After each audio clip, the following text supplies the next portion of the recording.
اعوذ باللہ من الشیطان الرجیم بسم اللہ الرحمن الرحیم معزز ناظرین سامعین، آج میں آپ کے سامنے ایک ایسے معاہدے کی بات کرنے لگا ہوں، ایک ایسے سودے کی بات کرنے لگا ہوں جو کہ ہر طرح سے عجیب ہے اور اس جیسا کبھی کوئی سودا نہ ہوا نہ ہوگا۔ جو یہ سودا ہے جو میں آپ کے سامنے رکھنے لگا ہوں، یہ سودا اللہ تعالیٰ نے اپنے بندوں سے کیا ہے۔ سورہ توبہ آیت نمبر 111، اعوذ باللہ من الشیطان الرجیم بسم اللہ الرحمن الرحیم۔ ان اللہ اشتری من المؤمنین انفسهم واموالهم بان لهم الجنہ یقاتلون فی سبیل اللہ فیقتلون ویقتلون وعدا علیہ حقا فی التوراۃ والانجیل والقرآن ومن اوفی بعہدہ من اللہ فاستبشروا ببیعکم الذی بایعتم بہ وذلک ھو الفوز العظیم۔ آئیے اب اس کا ترجمہ دیکھتے ہیں۔ ان اللہ، بے شک اللہ تعالیٰ نے اشترا خرید لیا، سودا کر لیا، من المؤمنین مومنین سے۔ مومن کے لفظ کو یاد رکھنا ہے۔ انفسہم، ان کی جانوں کا، و اموالہم، اور ان کے اموال کا، بان لہم الجنہ تھا، جنت کے بدلے میں، اس کے بدلے میں ان کے لیے جنت ہے۔ یقاتلون فی سبیل اللہ، وہ اللہ کی راہ میں قتل کرتے ہیں، جہاد کرتے ہیں، فیقتلون، وہ قتل کرتے ہیں، ویقتلون، اور قتل ہو جاتے ہیں، وعدا علیہ حقا، اس پر اللہ کا وعدہ سچا ہے، فی التوراۃ، تورات میں بھی، والانجیل، اور انجیل میں بھی، والقرآن، اور قرآن میں بھی۔ ومن اوفی بعہد من اللہ، اور اللہ تعالیٰ سے زیادہ اپنے وعدے کو وفا کرنے والا کون ہے؟ اس کا مطلب یہ کوئی بھی نہیں ہے۔ فاستبشروا، بس خوشخبری دو ان کو، ببیعکم الذی بایعتم، جو تم نے سودا کیا، جو خریداری تم نے کی، وذالک ھو الفوز العظیم، اور یہ بہت بڑی کامیابی ہے۔ یعنی مطلب یہ ہوا کہ اللہ تعالیٰ مومنین سے فرما رہا ہے کہ اے مومنین، میں نے تم سے ایک سودا کیا ہے۔ کون سا سودا؟ یعنی کہ تمہارا جو مال اور تمہاری جانیں ہیں وہ تم میری راہ میں لگاؤ گے، اور جس کے بدلے میں میں تمہیں جنت دوں گا۔ اب دیکھیے انسان کے لیے کیا ہے؟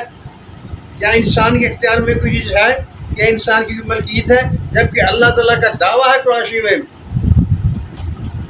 جو کچھ زمین و آسمان میں ہے وہ اللہ کا ہی ہے، جس میں خود انسان شامل ہے، یہ بھی اللہ کا ہے، یہ بھی اللہ کی ملکیت ہے، اللہ کی مخلوق ہے، اس کا اپنا کیا ہے؟ یعنی جو کچھ بھی کائنات میں پایا جاتا ہے اس کی ملکیت اللہ تعالیٰ کی ہے۔ دیکھیے اللہ کے انداز، وہ مومنین سے خرید رہا ہے وہ چیز جو خود سے انہیں دی۔ اللہ نے انسان کو خود پیدا کیا، مال اس نے خود اسے دیا، جان اس نے خود اس میں ڈالی، لیکن اس کے باوجود اللہ تعالیٰ فرماتا ہے اے مومنین، اے ایمان والو۔ مومنین کا لفظ جیسے میں نے پہلے کہا تھا، اس کو یاد رکھنا۔ یہ کیوں مومن کا لفظ استعمال ہوا ہے کہ یہ صرف مومنین ہی کا یہ کام ہے کہ وہ یہ سودا کرتے ہیں، اس سودا کو پورا کرتے ہیں۔ منافقین پورا نہیں کرتے، کافروں نے اس کو پورا نہیں کرنا ہوتا، یہ صرف مومنین کا کام ہے جو اللہ تعالیٰ پر ایمان رکھتے ہیں اور اللہ تعالیٰ اس معاہدے میں اپنے آپ کو شریک کرتے ہیں کہ ہم نے اللہ تعالیٰ سے یہ طے کی ہے، یہ سودا کیا ہے۔ اللہ کا مال اللہ نے دیا، اللہ نے ہمیں جان دی، اور اس کے بدلے میں ہمیں کہتا ہے جو میں نے تمہیں دیا ہے اس کو تم میری راہ میں خرچ کرو گے تو میں اس کے بدلے میں تمہیں جنت دوں گا۔ جنت بھی اللہ کی، مال بھی اللہ کا، اور ہمیں دی ہوئی جان بھی اللہ کی۔ دیکھو کیسا عجیب سودا ہے۔ جیسا میں نے یہ کہا ہے، نہ ایسا سودا کبھی ہوا، نہ ایسا سودا کبھی ہوگا۔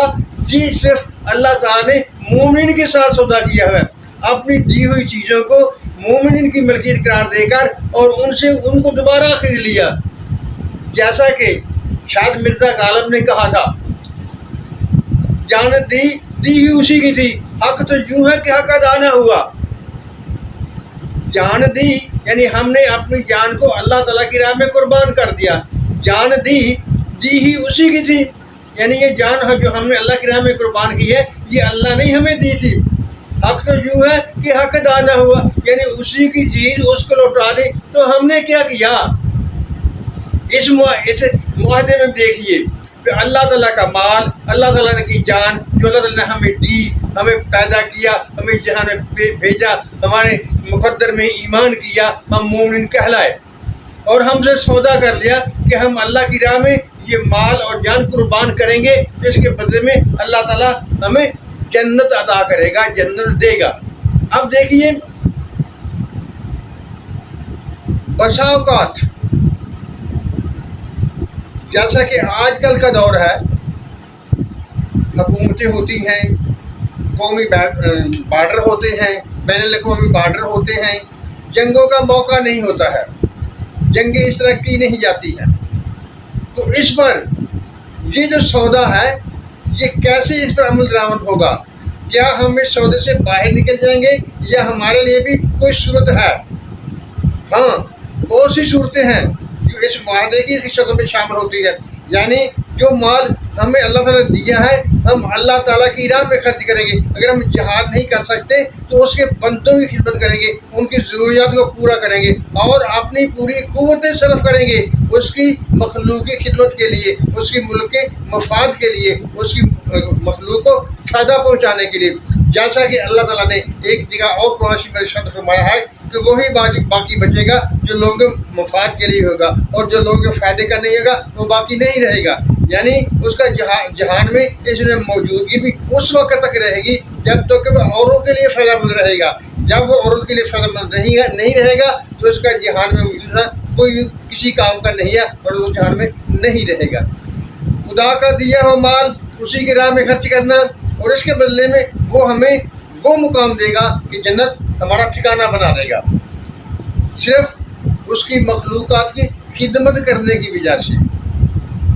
अगर कोई ऐसा मौका आ जाए जब जान से अपने दीन की, अपने मुल्क की, अपने कौम की हिफाजत करनी पड़े तो उस वक्त भी जान को कुर्बान कर देना इसी मुआहदे में शामिल होगा। शामिल अल्लाह ताला वो रहीम व करीम ज़ात है जो चाहती है कि उसकी मखलूक में से कोई भी घाटे में रहे, फ़ायदे में जाए और जन्नत में रहे। लेकिन अगर हम फिर भी कोताही करें तो वो गफूर रहीम है, वो माफ़ करने वाला है। अगर हमारी बदबख्ती हम पर छा जाए और हम फिर भी कामयाब ना हो सके तो इससे बड़ी बदबख्ती और कोई नहीं है। काम मुश्किल नहीं है, आसान है, सिर्फ ईमान को पुख्ता करना होगा, अल्लाह पर यकीन ईमान रखना होगा कि खुदा ने जो वादा किया है वो पूरा करता है। इसीलिए इस आयत मुबारक में अल्लाह ताला ने ये फरमाया है कि अल्लाह से बढ़कर कौन वादा पूरा करने वाला है। यानी तुम्हारे जहनों में ये कभी ख्याल भी ना आए कि अल्लाह ताला अपने इस वादे को पूरा करेगा या नहीं करेगा। अल्लाह दावा करता है कि मुझसे ज़्यादा कोई भी अपना वादा का पूरा करने वाला नहीं है। शामिल ये बात तो बहुत बड़ी है, क्योंकि हम लोग कमज़ोर हैं और अल्लाह ताला ने जब हमें पैदा किया तो कुरान शरीफ में अल्लाह ताला ने फरमा दिया ये ज़लूमन है, जहूला है, अदूला है, अजूला है, ये सब कमियां इसमें पाई जाती हैं। इन कमियों के बावजूद अगर हम कुछ ना कुछ काम अल्लाह ताला के लिए करते रहेंगे, बल्कि हम जो काम करें उसके बारे में ये सोचें, जो अच्छाई हमसे सरद हो जाए उसके बारे में ये सोचें कि ये मेरे मालिक का हुक्म था जो मैं कर रहा हूँ, मैं अपनी तरफ से नहीं कर रहा, ये मेरे मालिक का हुक्म है और मालिक की मखलूक के लिए मैं कर रहा हूँ। तो इंशाल्लाह हमारा चलना फिरना, उठना बैठना, सोना, ये सब कुछ उसकी राह में जहाद बन जाएगा। मोअज़्ज़ज़ नाज़रीन सामीन, दुआ है अल्लाह ताला हम सबको सिरात मुस्तकीम पर कायम रखे, हमें सच बोलने, सच सुनने और सच पर कायम रहने की तौफीक अता फरमाए। आमीन। अल्लाह हाफिज़।